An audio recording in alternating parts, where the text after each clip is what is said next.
marinig ito ay agad naman tinungo ang kinaroroonan ni Cho, nakiusap siya na ibalik na ang bata pero mariing tumanggi si Cho. Kaya naman ay naglaban na ang dalawa, panay ang atake ni Cho ngunit si Kenshin ay puro depensa ang kanyang ginagawa.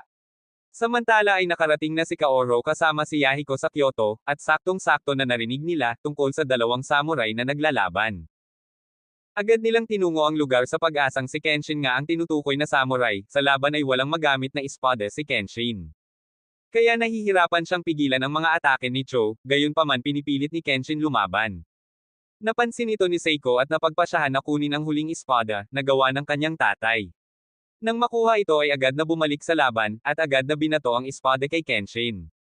Nang makita ni Cho na may espada na si Kenshin, ay na-excite siya na makakalaban na niya ng patas si Batusei.